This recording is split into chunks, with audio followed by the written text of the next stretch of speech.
This is the Flex Network. Flex on everybody. Ladies and gentlemen, welcome back to the Flex Network. I'm your host, Flex Shane. You can follow me on Twitter at the Flex Network 1. I'm joined, of course, by Brandon Adam. You can follow him on Twitter at Brandon D Adam 19 and Mike Dickinson at Mike_Dickinson on Twitter. Brandon, Mike, gentlemen, how the hell's it going? Brandon? Oh, man. Are we ready for the Super Bowl or what? We got about, 10 days till the Super Bowl? I'm excited. Joey B, the train. Mike has been calling it all throughout the playoffs. Bad props. Bow down. When it's time to bow down, you must respect the man. So that is his call all the way through playoffs, and it's been money. Just keep doing what Mike has been saying. Mike Walters, I don't know Jack, about good that. morning. Mike Dickinson, how are you doing, brother? Good. I apologize for my absence last week. Shane made it sound a lot more ominous than it actually was. We just got dumped with a foot of snow in an area where we don't usually get much snow. So, but it was 60 degrees the end of the week this week, and now it's all fucking gone. So whatever. Oh, it's all gone. Yes, it's literally all gone. Send it all to Colorado. We need it. Send it to Colorado, man. We need it so we couldn't bad. drive anywhere last week, and now it's gone. Yeah. Cool. And now it's gone, baby. Just like the fantasy season, it was here and now it's gone. And guess what?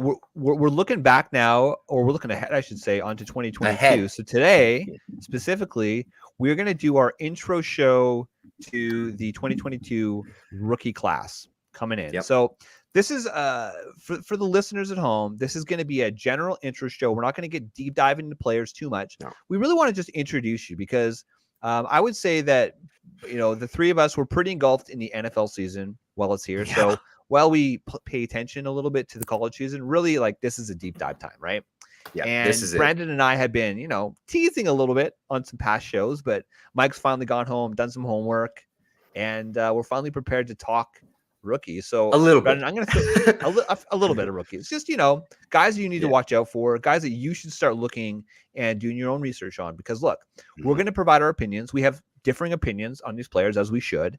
And we want you guys to go and have differing opinions. One of the biggest things, and since the beginning, when Al and Matt and I started the show, the biggest thing that we wanted to do is we want to give our opinions, but we also want to help teach you guys our strategy and our process, right? Because we feel that as an informed listener or viewer, that it's better for you. You're more comfortable if you're the one making that decision in your fantasy team. You feel more comfortable when you're winning that championship, right? It's you who absolutely. Made those decisions. So that's where we're at. So you did it. Yeah. You did it, man. You did it. We're just here for the ride. It. Yeah. We're just here to pat your butt and push you along. Pretty much. So look, I would say only in an appropriate manner. Yeah, exactly. So like little babies. Go ahead. So Brandon, I'm going to throw this one to you first because I know you're maniacal and you've been really deep diving into rookies for a number of weeks now. And who do you want to talk about first? Who are you most excited about this season? Is it quarterbacks, wide receivers, or running backs? Who do you want to talk about first? Wide receivers. We're going to go wide receivers right now, man. We got to go wide receivers. If you guys take a look at the screen, if you're watching YouTube, the man in the middle of our little player collage over here on the bottom right of the screen is this man called Drake London. I think he's going to be the most talked about player in the draft for many reasons, because he's such an outlier that he is. Some people are going to be all out on him and some people are going to be all in on him because he's really the old school alpha wide receiver build that people, are more accustomed to seeing, like 6-7 years ago. Like now guys are getting smaller, quicker. The routes are getting shorter. So these tall guys aren't able to do the same route tree as some of these other guys. But the guys I love talking about are Treylon Burks, Drake London, and Garrett Wilson. Those are the top three for me. And honestly, I've seen many rankings over, it seemed like it was rookie sensation rankings on Twitter like the last couple of weeks, and people just completely unleashed their rankings and put out all their stuff. But, for me, I got Treylon Burks 1, I got Drake London 2, and I got Garrett Wilson 3, and Jameson Williams 4. And we were just talking I got David Bell 5 for me. But it could be Chris Olave, like Shane's guy, but some people, I don't know about Shane Olave. We can go more into it later, but Shane Olave. Yeah, or not. I'm going to call him Shane Olave for you, because all this guy talks about is Olave. Like, he doesn't even talk about Garrett Wilson much. He talks about Olave. He's obsessed with this Garrett guy. who? I like Garrett Chris Olave, exactly. I like Chris Olave at like the end of the first round, early round. Yeah, that's I think where the sweet spot is for Chris Olave. And okay, so Chris Olave, Ohio State, right? Is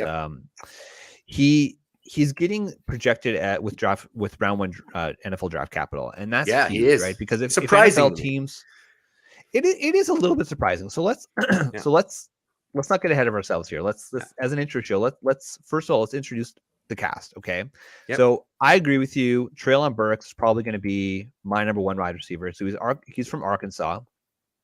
The man is a bit of a beast. Let me just tell you something. Just go through it. Yeah. Well, okay. So the pure accounting numbers aren't, I don't think, jump off the page. I mean, so he's got 66 receptions. He had 1104 receiving yards, 29% target share, which is massive. Massive.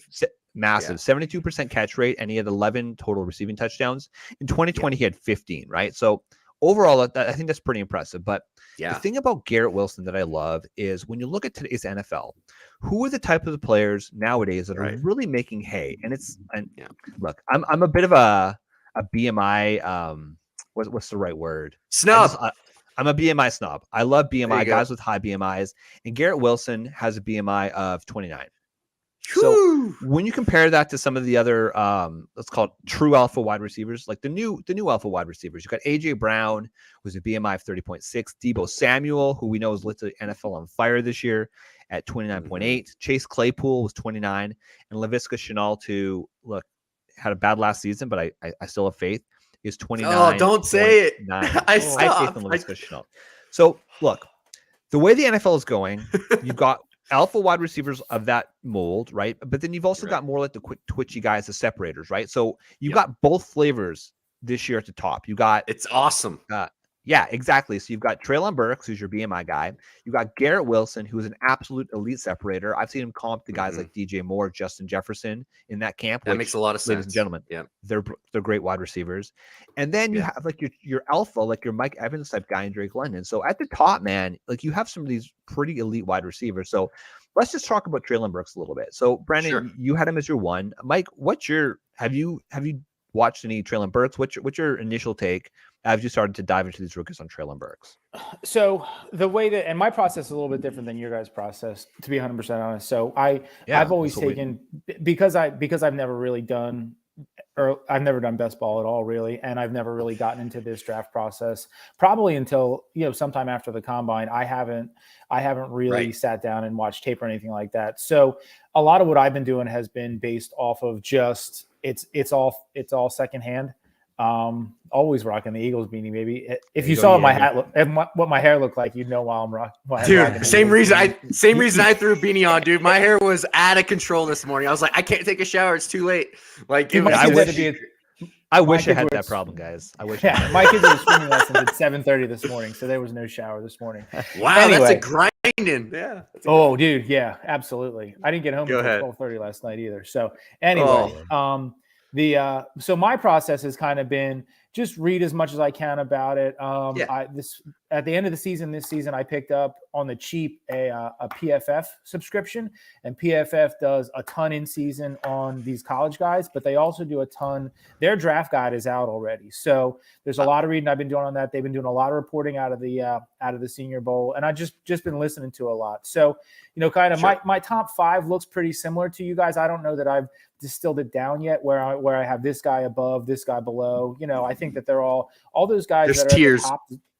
Yeah. All those guys that are at the top deserve to be at the top. And quite honestly, for me, a lot of it's going to come down to landing spot and what kind of offense they're going into. So, you got a guy like Treylon Burks, who is a stud. You got a guy like Drake London, who is the big alpha guy. You got a guy like Wilson, who, last year played 80% outside, but then the season before that played 80% inside. So he's a super, super diverse, he's got a diverse skill set. So for me, the early part of my process is I wish I was a tape nerd. I just don't have the time to dedicate to it. So I'm more combing surface, looking at metrics, looking at numbers. All these guys have ridiculous Dominator ratings this year. So I'm going to kind of, Yeah. Actually, I'm gonna be more interested this year in actually watching the Senior Bowl than last year. I know that some of these guys left early. They went through practices. Some of them aren't going to play in the game, but I'm interested to see how this all plays, how the game actually plays out, and then kind of see how the process takes me, to be 100% honest.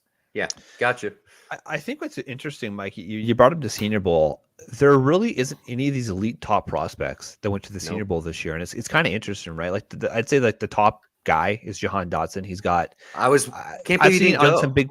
Yeah, I've seen him on some big boards. He's looking to be like a mid-round 2, early round 2 pick, right? So at that point, his agent is probably saying, "Look, there's nothing to gain going to the Senior Bowl, so don't go to the Senior Bowl, right?" But the thing is, then it gives you an opportunity for other guys to really go and stand out. Like for example, like Christian Watson, North Dakota State's. He is an absolute monster. He's 6'4". 211 pounds, and he really made a name for himself. He actually was voted the wide receiver of the week on the national team. So it's by his teammates, right? That he's practicing against all week. This guy's a bit of a monster, so he's making a name for himself. Jalen Tolbert out of South Alabama. He has the guy. A pretty amazing week. Yeah, he's probably been the top wide receiver, I would say, on the week. He is, let's see here, 6'1", 195 pounds. Yeah. So, he gets that. And then Calvin Austin, Calvin Austin's more of like a Brandon Diadam type player, right? He's a bit of a jitterbug. Yeah, exactly. So at first, we thought he'd be a little bit smaller. We thought he was going to be like in the 160s, so like a Tutu Atwell type player. But he weighed in at 173. He's 5'7", 173, and he's quick as hell, right? So he profiles more as like a Rondell Moore type player. The thing that worries me is that we've seen it, right? We went out on a limb last year with Rondell Moore because he was so special. He looked so good.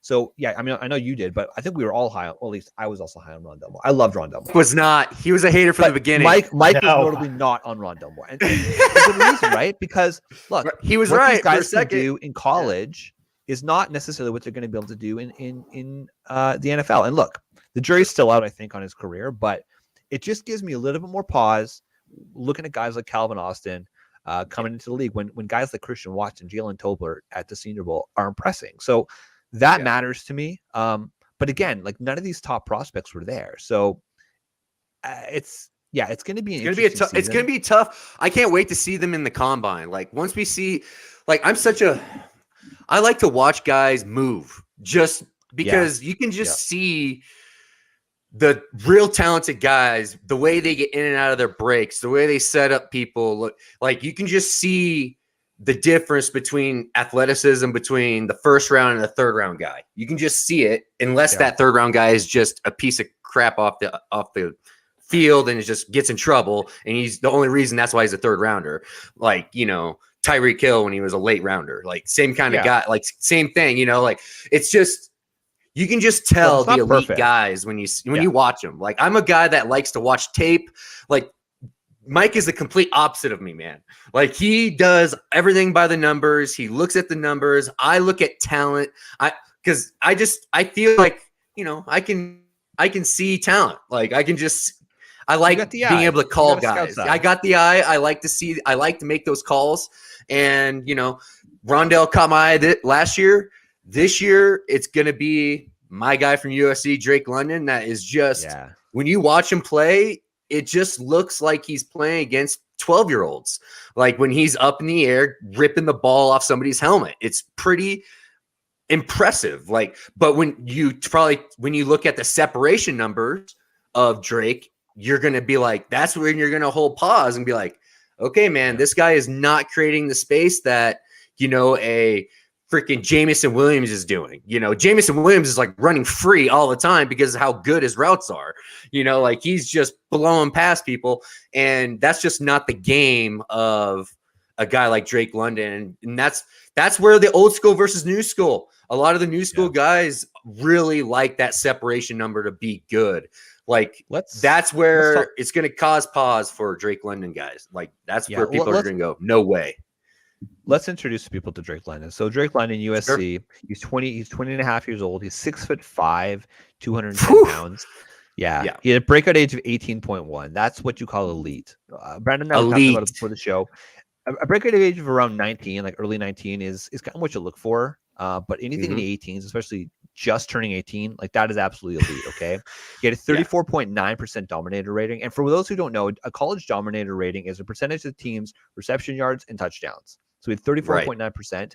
He had a 27.3 college target share and 13.4 yards per reception. So it's not quite as like Treylon Burks is 16.8 by comparison, but so Drake London, he's got that talent. The thing about Drake London, he's kind of what do you call it? Like the black box type prospect, because last year he only played 8 games because he got injured. But in 8 games, 8 games. This is where it's at. Yeah. He had 88 receptions, 1,084 receiving yards, and he had a 24.8% target share with a 71% catch rate. Only 7 touchdowns. Okay. Which means he got it down on like pure production wise. So yeah, it's pretty astounding what he was able to do over such a short span of games. And that's why I think he's going to probably go in at least a second round, I would say, because the NFL, I'm not sure. Like we were talking about it, and Mike, you had a very legitimate question. You asked like, what wide receivers in the league in the last 5-6 years have been productive at that size or that big, or that big? And the guys that we really thought, okay, Mike Evans, he was a good example of a 6'5" wide receiver. But so that's it. I mean, do you have a take on Drake London, Mike? Not yet. I am going through looking at their schedule, their first 8 games. So they played week 1, San Jose State, week 2, Stanford. I was trying to see if they had a soft beginning of the schedule and an easy end of the schedule. It's a Pac-12. Like it's not as good as the SEC. It's the Pac-12, so it's a little inflated. I get that. Yep. Yeah, but I think with him it's going to be a how his medical clears him off that injury. Huge. And B, the other part of his landing spot. Like if he's going to ask to be, so say Devontae Adams leaves Green Bay and you ask that guy to step in there year 1 and be the alpha. Like, is he going to be able to do that, or is he better in like Philadelphia, Philadelphia? Yeah, with somebody else on the outside. So it's all perfect. And then I want to backtrack one little bit. My process is very much numbers driven, but the other part of it is if you're going to be a numbers driven and an analytics driven person, you need to find people that you trust watching tape and then take their input and then come to a consensus on your own. So sometimes the consensus is, the numbers line up with what my tape people say. Sometimes the numbers don't match what the tape people say. And then it becomes on you to say, okay, well, I'm going to watch a little bit of tape on this guy. So I don't think doing one of those in a vacuum you can have success with it. I don't know that it's going to lead you to as high a rate of success, but like finding tape people, if you're a tape guy, find numbers guys that you trust. If you're a numbers guy, find tape guys that you trust and kind of proceed that way. That's a leader, boy. Yeah. That's a leader. Get people around you that are better than you at certain things. Absolutely. That is the big thing to do. Hence why you guys are on this podcast right now. Let's call it what it is. So Mike, bro, you're great. Like, honestly, you're steel trap for numbers and all that stuff. Like the way that's why, I totally think the way you talk and break things down, it's great. So I'm more of I'm a straight up ADHD ferret that just can't keep his mind on one thing, and this is how it is. But that's why you balance me, buddy. You shoot from the hip and you trust your gut. Those are I podcasted with Flex Matt for years, so I would say it's a pretty 1-for-1 comp. Mike Yeager in the chat is shouting out Roster Watch. Yeah, Roster Watch is somebody who I wouldn't be doing this if it wasn't for Roster Watch. And exactly their ability to scout these players is, in my opinion, some of the best in the industry. So shout out to Roster Watch. So let's go this week. So let's walk through the top 5 for us. Like, what's your top 5? Yeah, walk through and give them your top 5. Sure. Yeah, absolutely. So I got Treylon Burks as my 1 right now. Again, just a BMI specimen. Just a freak. Love that man. Yeah, absolutely. So Garrett Wilson, we've chatted about him a little bit. He's with Ohio State. He's 21 and a half years old, 6 foot even, 193 pounds. He had a breakout age of 20, which is a little bit late, which is somewhat concerning, but he had a college dominator rating of 29.4, college target share of 26.3, and 16 yards per reception in college. Garrett Wilson is projected to be the number 1 wide receiver off the board. And the reason being is his ability to separate. Chris Olave is going to be a PPR machine, his teammate, but Garrett Wilson is a true alpha on that team. Landing spot's going to be so important for this guy, right? Like, right coaching staff. We talked about it at the start of the show. Like if he lands in a spot like a Deebo Samuel, where the coach knows how to use that body type and that skill type, it's going to be pretty amazing. I want to see Treylon Burks test, man. If these guys' numbers test well, it's going to be amazing. Garrett Wilson testing as well. It's going to be amazing if he tests well and he's got that speed. But after that, I've got Drake London's my number 3. I've got Jameson Williams, Alabama wide receiver, as my number 4. So he tore his ACL in the national championship game, which is pretty devastating, right? Which means he's going to miss a lot of the draft process. But the dude is quick as hell. He's an amazing route runner. He's kind of like the modern 2022 wide receiver. He's quick. He would be number 1 if he didn't get his ACL torn. Like honestly, I think he'd probably be number 2 at very least. Like because of his speed. Because of the speed, I would put him above Drake London. I'd put him above Drake London as a wide receiver. Yeah, like that's just like that's the biggest thing about Jameson. It's just unfortunate that he tore his ACL, but everything else checks out. Like as long as you're comfortable with the injury, like that is a guy I'll take shots on in the late first of any rookie draft for sure. Mike Dickinson, I got a question for you. This is from Mike Yeager in the chat. Do you feel talent or landing spot is more important for player success, at least initially? Let's talk about wide receiver. You can talk about wide receiver and running back. What do you think? Honestly, I think it's more landing spot and what the situation dictates.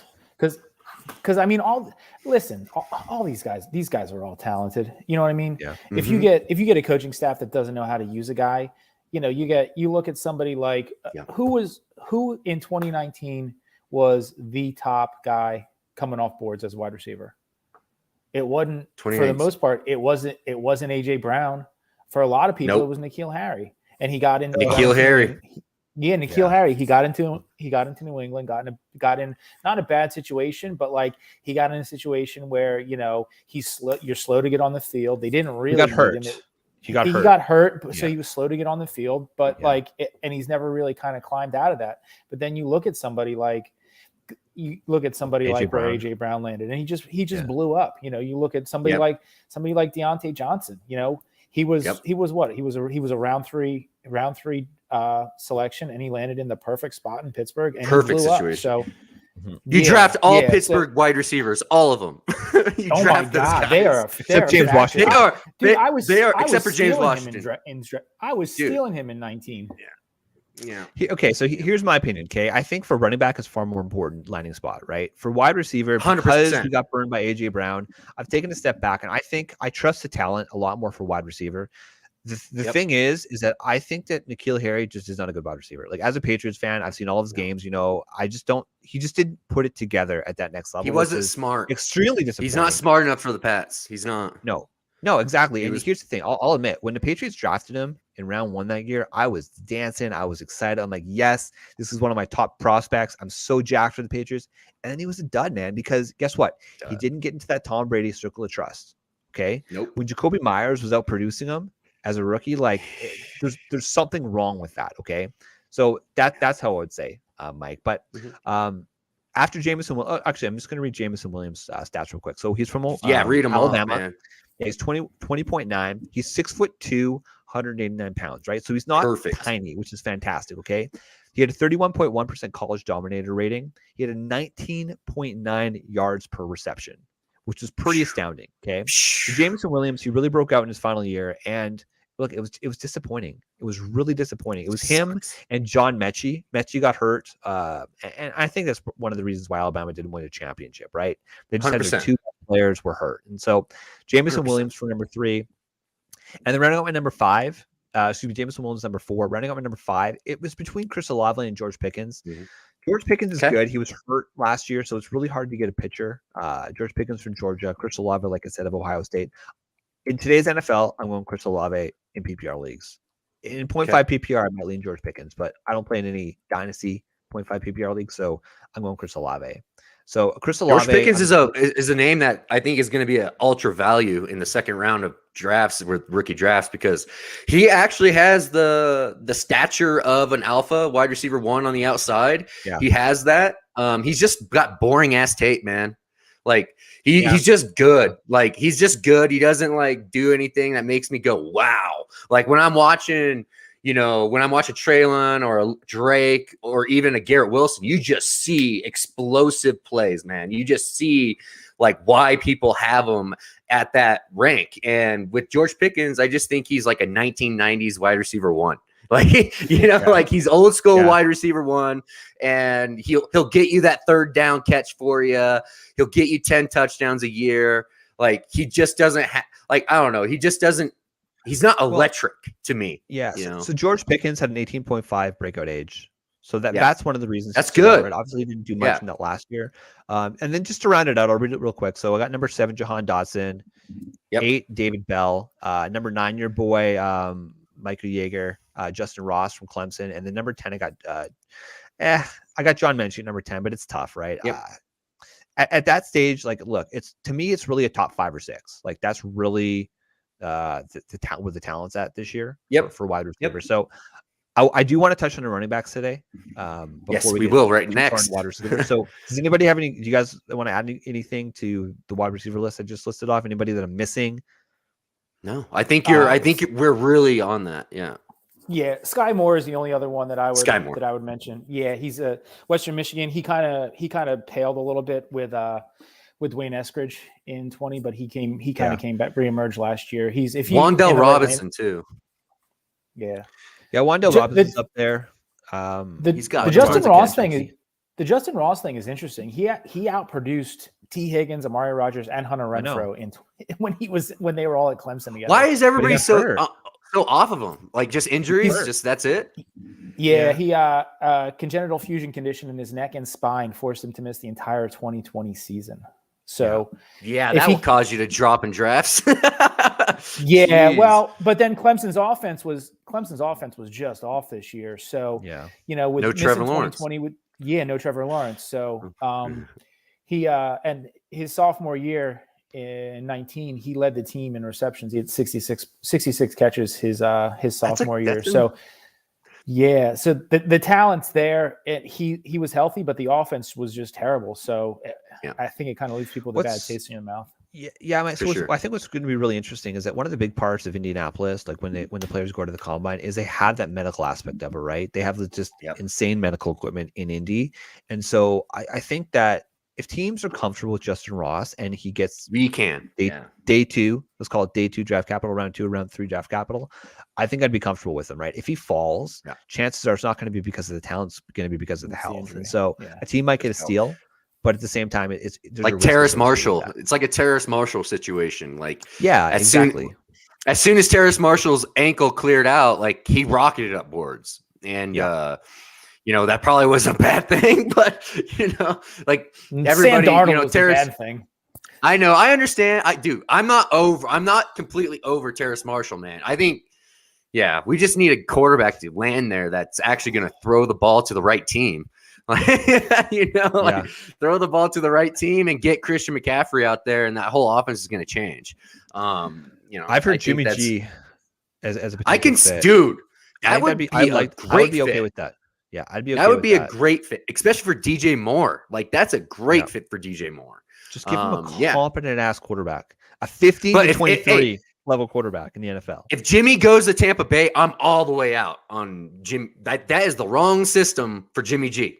Wrong system. Bruce Arians is going to break Jimmy G if he goes there, because who's better? All of BA stuff is deep. Like that's not Jimmy. For NFL coaches, who's better? Who would you rather have, Derek Carr or Jimmy G? Because Vegas has Derek Carr, choice, right? Derek Carr. I would too. Okay. All the way. Okay. Yeah. So I was listening. This is a total tangent, but I was just listening to the RotoWire pod the other day, and they were talking about just Josh McDaniels going to the Vegas Raiders, right? And a guy that the three of us have been talking about a lot is Hunter Renfrow, and man, like it's so perfect for Josh McDaniels, who had the likes of Wes Welker, Julian Edelman. Like it's perfect. It's just perfect. I love it. Anyways, moving on. We're going to talk about that. We're going to have a sell high pod, and I'm going to explain to you why Renfrow is a perfect sell high. And if you want to hear that, I'll be on RotoWire pod this week, so you can check it out this week as well. I'll break it down, tell you why of course. you need to move on. The funny part about Renfro is I think that we are all trying to say the same thing about him. We're just saying it different ways. Correct. I think so. I think you're right. Yeah. Yeah. But let's move on to the running backs, boys. Let's move on to running backs. Okay, so this is really top heavy. The running backs in particular are super top heavy. I would be a little bit surprised if any of these guys went into the first round, but you never know, right? Breece Hall, Iowa State, absolute monster. He's 6'1", 215 pounds, 39.3% college dominator rating. Okay, so in his senior season, he had 253 rush attempts, 1,472 rush yards, 23 total touchdowns, and also important, 36 receptions for 300 yards and a 9.9% target share. So to me, Breece Hall is a pretty obvious, I'd say 101 in drafts. Like you can have a discussion if you want Traylon Burks. I wouldn't be against that, right? It's people who took Jamar Chase last year first. Tell me about Breece Hall, Brandon. Breece Hall is a dual threat running back that runs on the edges so well. He really has a good breakaway speed, great hands. I think he's trustworthy as a pass blocker as well.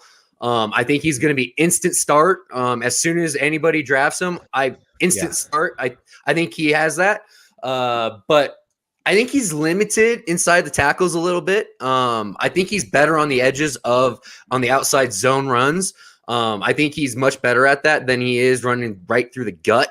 But I think this running back class is 3 guys, and they all do different things good. I think if Breece Hall, if he went into like a system kind of like the 49ers, he's not going to go to there, but I'm just saying like something similar to that kind of outside zone scheme where they got a great line to get him going. I think he could dominate the NFL if he has to, if it's a bad line and he has to start and stop, that's where I think he has some issues. And I don't think he's as good as Kenneth Walker. My sleeper of the running back position is Kenneth Walker.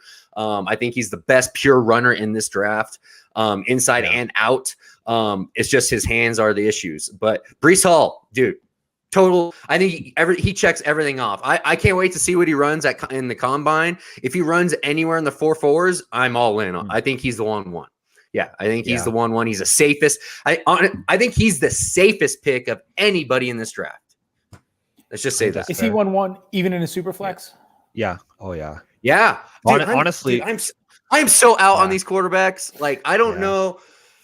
Like I don't know what it is. Like I was just ripping. I just saw somebody say Malik Willis.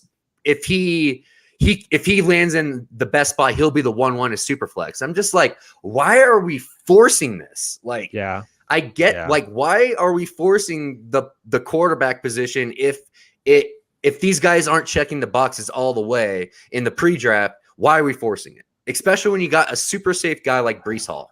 Like, so I think that from a strategic standpoint, that's where knowing your league really works in your favor. So if you got these quarterbacks, if you don't like any of the quarterback landing spots, or you are out on these quarterbacks as prospects, but you got guys that are, if you're picking out a 1, 2, 3, 4, you got guys that are 5, 6, 7, you can leverage that. You can leverage that. Just trade back. Yeah. Trade back, pick up 23 picks for sure, anywhere that you can. And you'll probably still end up getting your guy. True. Like you might not have to take Traylon first overall to get him. You can take. I've seen where he's going at 4. I don't know. Yeah. Okay. Yes, for Traylon Burks. I feel like the memo is out. People are aware that this is a softer quarterback class. So unless you're desperate at quarterback, I don't see quarterbacks going ahead of the top 2 or 3 running backs, the top 2 or 3 wide receivers. I could see the first quarterback off the board around like the 5, 6, 7 spot. Yeah, I agree, dude. I'm right there with. I think especially sharp drafts. I think that is exactly when the run is going to start. Is a 4, 5, like 5, 6. That's the run for quarterback. Dynasty gamers are as savvy as they've ever been. Now, yes, and because of people like us. Because of people like us. Not because of people like me. No, Mike. Okay. Mike undersells himself. Mike undersells himself, but that's okay. He under does. promises, over delivers every time, every show. I would rather be that guy. I overpromise too much. Like, I wish I was more like you, Mike. Okay, so the next running back that I have is my number 2 running back. I've kind of gone back and forth, but I think, look, because he checks more boxes than Kenneth Walker for me, I'm going to Isaiah Spiller as my RB2. He's from Texas A&M. He's 6'1", 225 pounds. He had a 25% college Dominator rating and a 8.9% college target share, which is good. So overall, in his last season, he had 179 rush attempts, 1,011 rush yards, 7 total touchdowns, but he had 25 wide receptions. So he didn't jump off the page, right? But the thing is, like, for a guy like you, Brandon, who watches the tape, it's just footwork, right? It's his lateral agility that really does separate him, and it's his ability to catch the ball. So what's that? Go ahead, keep talking. Go ahead and keep talking. No, I was just gonna say, look, like, I feel like his last season was a little bit of a disappointment following his sophomore season, right? Mm-hmm. But from what an NFL team looks for, right? He's got the size, he's got the speed, he's got the height, like so he's got those prerequisites, right? Whereas we talked about it with Kenneth Walker. Like, Kenneth Walker is only Kenneth Walker is 206 pounds. We were talking about it with Kyra Williams, who's amazing catching the ball, but he's only 195 pounds, right? Yeah, so you got Breese Hall, who's just a straight up stud in my opinion. He's a beast. Who's great at footwork. And then you've got Kenneth Walker, who we're not confident he can catch the ball yet. I mean, I think he maybe could, but we don't know if he can. So Kenneth Walker, of course, from Michigan State. So those are the general consensus top 3, I think, right? Mike, do you have a take on Isaiah Spiller or Kenneth Walker yet, or is it still too early? It's still a little bit early. I like both of those guys. They don't have the volume that Breece Hall has. You know, they've not been up in that 300 touch range. They're more down in the 200 touch range. They're Isaiah Spiller. I like. He's shifty. He's got good footwork. He's another one. If he ends up in a gap scheme, he's gonna be a complete stud. So his style is, I've heard, he's Le'Veon Bell. Lev Bell, or I've heard Alvin Kamara as well. Like, in terms of, like, just a little bit smaller, but when he gets the ball in his hands, he looks special. So, I mean, take that for what it is. Alvin Kamara's special. Is Isaiah Spiller going to be that? I don't know. I think last year, had he been eligible to come out last year, Isaiah Spiller would have been in a conversation with some of the top backs. But yeah, man, after Isaiah Spiller, there's Kenneth Walker, Michigan State. He's 5'10", 206 pounds, which is great. He has 63.2% college Dominator rating, which is absolutely insane. In his junior season, he had 263 rush attempts, 1,636 rush yards, 19 total touchdowns, only 13 receptions. So it's not fantastic, but he can catch the damn ball. Which is what's important, right? Okay, so all right, we're going to talk real quick about Kenneth Walker. Kenneth Walker, the difference between the reason why I have Kenneth Walker ahead of Isaiah Spiller is running style, and I think Isaiah Spiller runs a little tall. I think he's going to end up getting blasted quite a bit. I think he could struggle with some injuries the way he runs it. He likes to run high into contact, and it's actually kind of it gave me a little pause, man. Like, a little bit of pause. He actually waits really well. Like, the difference between I guarantee he watches a shit ton of Le'Veon Bell tape, because the way he sets up his line and the way he hides out before the holes are created is just like Le'Veon Bell. I just don't know if he's as special as Le'Veon Bell that could do that at the NFL level. He could do it in college. He was doing it in college, but can he do that at the NFL level? That's the only reason that makes me nervous. So I think he's another guy that needs a pretty good line to be successful in the NFL. If he has a trash line, I think he's going to struggle. But the difference between, I think, Kenneth Walker, if he goes into a team with a bad line, I think he has the agility and the foot speed to be able to get himself out of trouble, and being able to get away from people blowing up his own line and be able to make plays. That's the difference between me, the Spiller, and Kenneth Walker, is that Kenneth Walker can create more on his own. I think he can do that more on his own. I think he runs better between the tackles as well. I just because we haven't seen his hands in college doesn't mean he can't do it. Just like JT, JT, we saw it with JT though. People forget a little bit. Catch over 25 balls in his last season. So. I get that, but they were. It's quite obvious. Michigan State was. We're just gonna run right at you, and that's how we're gonna beat you. I just feel like they did him a disservice by not getting him the ball outside. Whenever I saw him catch the ball, he made big plays. It wasn't like he didn't make a play. It was like the Derrick Henry. We get him out in a slant. And then exactly, or wheel route, and he just goes because it's like once you're in just goes because nobody is seeing him doing it, all the time. But the thing about Kenneth Walker is that this guy finishes runs, man. He's tough to tackle. He leads the college football in 2021 with 30 runs of over 15 yards plus, and Breece Hall had 22. Spiller only had 15.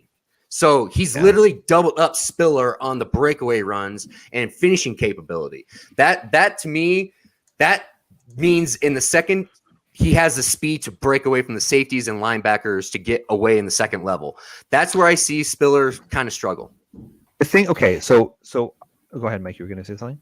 Two quick things on Walker. Okay. One, he had almost 1,200 yards after contact this season. Yeah. So think that Javonte Williams-esque after contact. I've heard Javonte. Yeah. Yeah, I have too. The other thing that's popped up though, and this is early cursory, and this is not based on any film I've seen yet. The one thing is that it doesn't look like he's bought in as a pass blocker. It looks like he's not great at it, and it looks like he doesn't want to learn it. So that could be something that keeps him off the field in obvious passing situations. So if he can learn it, I don't think that there's any real ceiling to his upside. But if he's either unwilling or unable to learn it, then it caps his upside slightly. I hear you. Kenneth Walker, I think David Montgomery type player, maybe a better Jordan Howard. That's the type of player that's the type of vibe that I get. But when I get vibe of J.K. Dobbins running the football. That's who I get. The way he moves, dude. I'm telling you, the way he slips tackles is just like J.K. It's a lot like Joe Mixon. It's a lot similar. He's just a little smaller guy. That's pretty much where the difference is. He's just a little smaller, but. I'm actually curious to see what he weighs in and he runs at the combine because that's going to be very key for him. It's funny. We were joking before the show that Malik Willis, how he's starting to impress me more and more. I have a type. Brandon, you have a type at running back, man. You got your types for sure. I do. One last thing, and then I do want to touch on a few more of these rookie running backs for the people, but big difference, and this is about the nuance, right? So you find analysts you trust. We love Ross to watch. A guy I've been listening to more and more is Ray GQ on Destination Debbie. And he's he talked about how when Texas A&M was recruiting Isaiah Spiller, one of their sell points to these running backs is that we will not overuse you in college. We will keep you fresh for the NFL so that you can have a productive NFL career.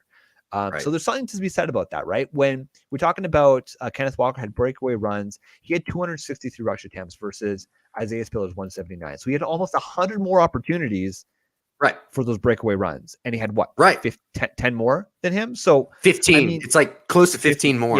Yeah. Okay. So it's, you prorate that and they're very similar, right? Now, of course, you can't prorate those explosive plays. That's not how it works. But, looking at it that way, that's one way to look at it. So I don't know. It's close for me. I just look at Isaiah Spiller as a more complete back that could be on the field for 3 downs. And that's what I'm looking for early on in my drafts. So I look for high upside guys. I like guys that because you can get value because I've been seeing Kenneth Walker drop to 109, 108 in these rookie drafts. That right there, if he drops to 108, you just smash the button and you say thank you because if he actually does hit his upside, he's going to be a superstar. Yeah, dude. So I was invited to the RotoWire rookie mock draft that you can go on. I think go to Alan Seslowski's Twitter. It's on there. He's posted all the details on there. But I was picking it to 12 spots, and I got Chris Olave. Kenneth Walker went 1 spot before me. I thought I was going to get Kenneth Walker to 112, and I would have been. Couldn't believe that. When I looked at that draft, I was like, "What in the world is happening?" Everybody's shoving these quarterbacks, man. These I don't understand that, but hey, man, I just think that It's still when you super got a flex. guy, there's nobody else on the offense in college, and everybody in the whole goddamn stadium knows Kenneth Walker is going to get the ball 30 times today, Yeah. and you don't stop him. That means you're elite, dog. Like, especially when you're doing that to Michigan in big games. Like, and the bigger the game, the bigger Kenneth Walker played. I look for that too. That is like that guy literally stepped up big time in the biggest games. Yeah. So then just rounding out my top 5. Go ahead. Yeah. For me, it was really tough between Jerome Ford at Cincinnati and Kyra Williams. I think pretty much I had Kyra Williams ahead of him right up until about 2 minutes before the showtime, and I put Jerome Ford ahead of him simply because Jerome Ford is 5'11", 215 pounds. Perfect. Like I said, of Cincinnati. He didn't have a great college Dominator Rating, only 14.1%. Cincinnati wasn't great, right? It really wasn't great, but he had in his senior season 1,315 rushing yards on 215 attempts, 20 total touchdowns, and 21 receptions for 220 yards. So he can catch the damn ball. Kenneth Walker, Kyra Williams, on the other hand, is an absolute elite pass catching running back, but he's smaller, right? He's 5'9", 195 pounds. He had 13.3 college target share, which is insane for running back. But in his junior season, he had on 204 rush attempts, 1,000 rush yards, 1,002, 17 total touchdowns. He had 42 receptions for 359 yards. That's awesome. In his sophomore season, he had 35 receptions for 313. So awesome. He can catch the damn ball. We know he's going to be a pretty good satellite back. If he can just get up to like 200 pounds. Yeah, he just needs to throw 10 pounds on, man. He'll be like in the Jerick McKinnon conversation, right? Which in the right system, he's a beast. Yeah. Bro, I'm telling you, I've been seeing Austin Eckler comps for him like crazy because it's just he doesn't have that Austin Eckler physique. Austin Eckler just is a straight up muscle. Like that's all he is. And like that's the biggest thing for Kyra Williams for sure is he going to hold up? Like he can do it all, man. He really can. He might be the steal of the draft if he can prove that he can stay healthy at the NFL level and be able to compete with the big boys. That's a second round pick. I'm going to take shots on every time if I have the chance. Yeah. Well, and he's projected to go second round in the NFL draft right now, which is pretty impressive. I'm talking about rookie drafts. I know, but he's going to be second round. But that's the beautiful thing is you get second round in rookie drafts, but also he's going to have that draft capital, which is so important, right? He will get opportunity. Okay, so just one thing that I want to add before we quickly just dabble in running in quarterbacks because we are going long as we always freaking do. Brian Robinson, okay, Alabama. He was there for 5 years. Okay, he didn't do anything until his final season. He's older. Okay, let me just read off the stats for you guys here. Okay, so Brian Robinson he's 22.9 years old. So he's almost 23 years old. He's 6'1", 228 pounds. This guy is the definition of a plotter. Okay, but here's the thing, right? He was named the running back of the week on the American team at the Senior Bowl this week. He's going to get notoriety because he played for Alabama. This guy has landmine written all over him for me. Yeah. And so I would say if he falls to, you want to take upside, late second round, early the third round, that is a stage of rookie drafts where I'm comfortable taking Brian Robinson. But I feel like the name, he's probably going to be drafted third, fourth round, I can see that, right? He's got landmine written all over it. It's the same thing with like Najee. He was older too, right? Like that was a knock against him. He was for a guy that, he's an older back, and it's just like, I don't know. He's actually a good player, man. He's actually a very good player. He's physical, but I worry about him, man. I just maybe I'm crazy. I want to see this. No, you're not. Like that's all the same 4.65. When he runs a 4.65 at the freaking combine, like I'm out, man. What I think you're gonna have to pay for him, I'm probably out, but we'll see. We reserve our right to change judgment, but I think the combine is going to be huge for Spiller. I think people are going to question his. I think people are going to question his speed, like I have. And if he runs anywhere, low 4.5s, that's all right for his size and for the way he runs it. I think he'll actually go up if he runs a 4.5. Yeah, I can see that. One quick name, Rashad White out of Arizona State. There you go. Yeah. This guy, so where he's intriguing to me is you look at two guys that kind of blew the roof off the doors in the league this year. Cordero Patterson, Deebo Samuel, guys that are tall, that have a little bit of size to them, can run out of the backfield, but can also catch out of the backfield. And that's kind of where this guy falls. As far as a pass catching running back, he's as good as they come. And he's good. He averaged 5.7 yards per carry this year at Arizona State. So it's Pac-12. It's not the best competition, but like I think it's still above 5. It's still about 5.5. And if he gets in the right system, he gets in the right place, like he could end up being sneaky steal. I mean, think about where Deebo Samuel was going. He could be like a Tony Pollard. He could be like a Tony Pollard. Similar to that kind of a guy. Yeah. Yep. So Rashad White, he is 6'2". He's out of Arizona State. He was at the Senior Bowl, and he was clocked as one of the top 5 max speeds. So the guy's quick. He's got good feet. He doesn't run like he's 6'2". He actually has his pad level that's pretty good. His pad level is actually all right. Yeah. So that's a sharp one. These are the guys that we're going to be taking shots on probably round 3 of our rookie drafts. And these are the names you need to know, right? Because they might not have the same notoriety as everybody else coming into this class. And I think that's a really sharp play to highlight there, Mike. So let's move on to the quarterbacks really quick. We'll dive more into the quarterbacks later. The general consensus we talked about on the show already is that the quarterback class this year is not anything to write home about, right? It's okay. The top quarterback off the board is projected to be Kenny Pickett, which, okay, fine, out of Pittsburgh. Small hands. Yeah. I know, right? Everybody's all worried about the hands. I'm worried about touchdowns he throws. So I was listening to 33rd Team. If you don't know what the 33rd Team is, 33rd Team is a website that is part fantasy, part actual football. Think if somebody like Pat Kerwin started talking fantasy. So it's got awesome. Mike Tenenbaum, Joe Banner, and then some guy, Andy, I don't know what his name is. He's a mediocre fantasy analyst, but listening to those, specifically Joe Banner and Mike Tannenbaum, talk as NFL executives in a fantasy setup, it is very, very interesting. Right. But that's interesting. I like that. It rained day 2 at the Senior Bowl this year. They said Pickett, because he wears the gloves to compensate for his small hands, looked absolutely atrocious throwing the football. They said he couldn't grip it and rip it. He was shot putting it. Looking on PFF, he didn't play in many weather games. When he played in weather games this past season, his PFF passer grade was 37.2. So, so from an intangible standpoint, from being pro ready, he is by far the most pro ready. But his hands are to the point where it could be detrimental. So you're saying he needs to be in a dome.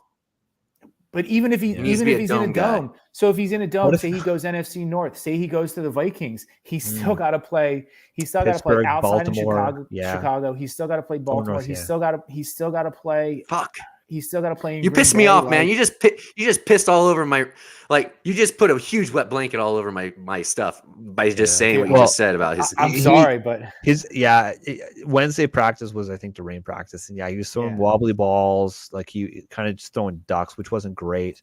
And that is worrisome, man, because look, NFL teams look. This is what I'm talking about. This freaking draft. It's not great, right? Matt Corral. For Ole Miss, he was. I mean, it's between Kenny Pickett and Matt Corral. I think in a lot of circles were the top quarterback off the class, off the draft board this year. Matt Corral was injured late in the season, which is what it is. But it's exactly what I was worried about for him. His body type is not correct for a dual quarterback. Yeah. He's just not. I think, so then the player that I'm slowly becoming very enamored with is Malik Willis of Liberty. Okay, 6'1", 215 pounds. He apparently was throwing like the rain didn't exist. That's awesome. What you like to see, okay? And over and above that, okay, so as in his senior season, he had 339 pass attempts, 2,857 pass yards, 27 total passing touchdowns, which is fine. He had 878 rush yards. That matters to me, right? I mean, we talk about that matters. We talk about these. He showed poise. At the Senior Bowl, he was named QB of the Week on the American team. For the record, Kenny Pickett was QB of the Week for the national team. So Malik Willis, I've heard him comped to like a Jalen Hurts type prospect, right? He's probably not ready to start year 1, but if he falls to the right team and he gets an opportunity, and look, I mean, maybe a team will take a shot on him at the end of the first round, right? Maybe a Pittsburgh takes a shot on him, right? And they rough it out with Mason Rudolph and Dwayne Haskins for a year, or give Malik Willis an opportunity to compete. Because look, I would say that a lot of people liked Kenny Pickett going to Pittsburgh, but a lot of people didn't think Pittsburgh was going to make the playoffs. So that draft spot did fall. So unless they want to trade up, a guy like Malik Willis could fall to them. I would love that. I think that would be fantastic.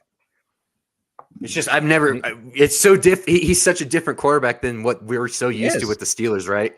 Like everything is so different. But hey, man, if they're gonna go full out modern football, yeah, I love that. Like that makes a lot of sense. And yeah, whoever lands with Pittsburgh, I think rockets up boards, no matter what the quarterback.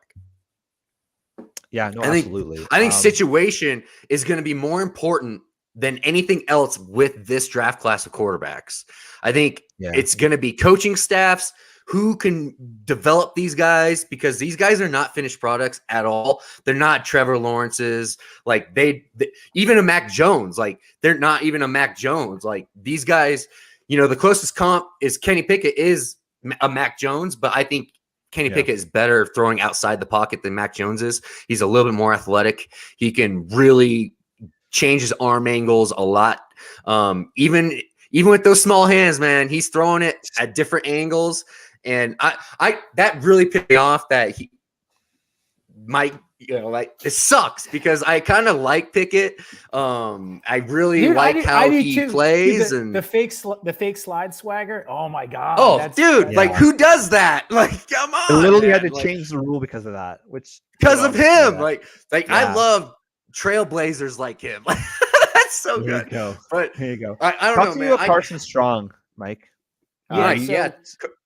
So I was doing a little bit of reading up on Carson Strong's knee. So he had two surgeries. One, he had surgery his senior year of high school. He had another surgery before the 2021 season. So what he has is a condition where he has poor blood flow to a portion of the bone in his knee. In his situation, it's the lateral femoral condyle, which is the femoral is the upper bone in your leg, and lateral means it's on the outside. So it is the cartilage that sits on the outside of the upper bone of his right leg. So first surgery, what they do is they drill the bone. They put disposable pins in there and dissolvable pins in there. The drilling the bone is hoping to increase the blood flow.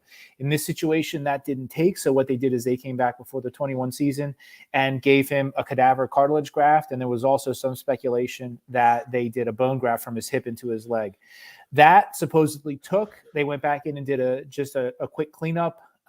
Because it was a quick and easy cleanup, they said that was a pretty good indication that the surgery had taken. If it had not taken, it would have been a much more extensive surgery. In the offseason here, he went through the entire week of practice at the Senior Bowl with no brace on his knee. He said he feels good. He said he feels sturdy on it. It is on his right leg. He's a right-handed quarterback, so he needs to push off that leg. So you worry about that a little bit, but he said he feels good. He said he feels strong. And, you know, if that is in fact true, his mobility is limited. But, I mean, you look at him in a place like Pittsburgh that had a statue back there this year. You get that guy's arm in Pittsburgh, and they're used to protecting a statue back there. Kind of like the way that feels. Do you have his stats? He's tall. He's 6'4", 215 pounds. Yeah, I do. Yeah, I got it here. So, yeah, he's 6'4", 215 pounds. He, by far, the strongest arm in the class. Almost to the point where he can't control the deep ball. So we'll see. In his senior season, he had 523 pass attempts, which is high, right? He had 4,175 pass yards. He had a completion percentage of 70%, which is pretty respectable. He had 36 total touchdowns for 8 interceptions. He had I had to double check this. He had minus 208 rushing yards. So this is like minus the definition what? Minus 208 rushing yards. I don't even know how that happens. It must have been like a few bad plays. I had to double check that. So he is the definition of a statue quarterback. I think he reminds me of like a Kyle Trask type prospect, man. Like just big arm, and I don't know. I don't know if he's gonna be probably like day 2 draft capital round 2 because somebody's gonna take a shot on this guy. But we haven't even spoke about Sam Howell. Then there's Sam Howell. Yeah, go through his stats. real quick too. Okay, so Sam Howell from UNC, he's 6'1", 225 pounds, college QBR of 79.3, which is one of the higher ones out of all these guys. Matt Corral was 89.9 for the record. Sam Howell, in his junior season, he had 3,056 passing yards, 8.8 yards per attempt. He had a completion percentage of only 62.5% and only 24 passing touchdowns, 9 interceptions. This guy's a project. This guy's not starting in year one. Sam Howell is a project. He will probably be drafted. He's a rocket arm with dude, but when he runs, he's gritty. That dude does not care. He runs like Josh Allen. Like he runs hard.